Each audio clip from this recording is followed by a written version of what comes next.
నైరుతి రుతుపవనంలో కదలిక బంగాళాఖాతంలో ఉపరితల ఆవర్తనంతో ఏపీ తెలంగాణకు వాతావరణ శాఖ వర్ష సూచన చేసింది.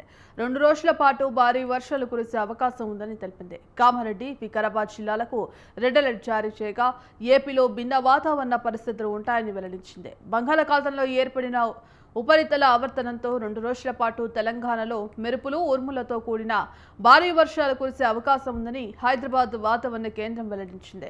భారీ వర్షాలతో గంటకు 50 కిలోమీటర్ల వేగంతో ఈదురుగాలులు వీస్తాయని పేర్కొంది. అదే సమయంలో తెలంగాణలోని 10 జిల్లాలకు ఎల్లో అలర్ట్ జారీ చేసింది. ఆదిలాబాద్, కొమరంభీం, ఆసిఫాబాద్, జగిత్యాల, వికారాబాద్, సంగారెడ్డి, మహబూబ్నగర్ జిల్లాల్లో తేలికపాటి నుంచి మోస్తరు వర్షాలు కురిసే ఛాన్స్ ఉందని ప్రకటించింది.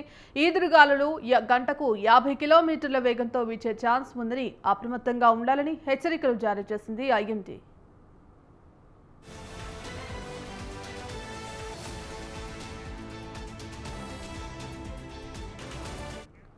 ఇందుకు సంబంధించి కంప్లీట్ అప్డేట్స్ మా కరెస్పాండెంట్ రవి అందిస్తారు. రవి, ఏదైతే ఇప్పుడు రాబోయే ఈ రోజు నుంచి 3 రోజుల పాటు వాతావరణ శాఖ తెలిపిన ప్రకారము మాకు కాస్త మోస్తారు నుంచి ఉరుములు మెరుపులతో భారీ వర్షాలు పడే అవకాశాలు ఉన్నట్టు చెప్పుకొచ్చారు. అదే విధంగా నేను ఏదైతే మృగశిర దాంతో వర్షం కొంత కురవడం జరిగింది. కరీంనగర్ జిల్లాలో నిన్న రాత్రి కూడా కొంచెం వర్షం భారీగానే వర్షం పడ్డది.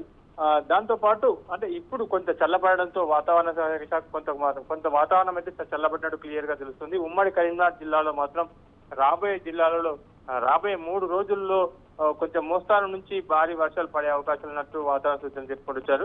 అలాగే రైతులు కూడా కొంత ఆనందంగా ఉన్నారు. ఇప్పుడు పంటలు వేసుకునే సమయం కాబట్టి వర్ష సూచన కొంచెం రావడంతో వాళ్ళ భూమి కూడా కొంచెం తడుస్తుంది, నారు వేయడానికి అనుభవం అవుతుందని చెప్పేసి కూడా సంతోషంగా పడుతున్నారు. దీంతో పాటు అంటే కొంత భారీ వర్షాలు పడితే మాత్రం కొంచెం ఇబ్బంది పడే అవకాశాలు ఉంటాయి. ఈ రోజు నుంచి బడిబాట కార్యక్రమం కూడా స్టార్ట్ అయింది కాబట్టి పిల్లలకు స్కూల్లో కూడా ఒక ఒంటిపూట స్కూల్ కూడా ఈ 3 రోజులు ప్రకటించడం జరిగింది. ఈ వర్ష సూచన ప్రకారం వాతావరణం తెలిపిన ప్రకారంగానే భారీ వర్షాలు పడే అవకాశం ఉన్నట్టు చెప్పుకొచ్చిన వాతావరణ శాఖ ప్రకారం ఏదైతే మన విద్యాశాఖ అధికారులు కూడా ఈ రకంగా స్కూల్ పిల్లలకి ఒంటిపూట కార్యక్రమం ఏర్పాటు చేయాలని చెప్పేసి చెప్పుకొచ్చారు. Right, thank you Ravi.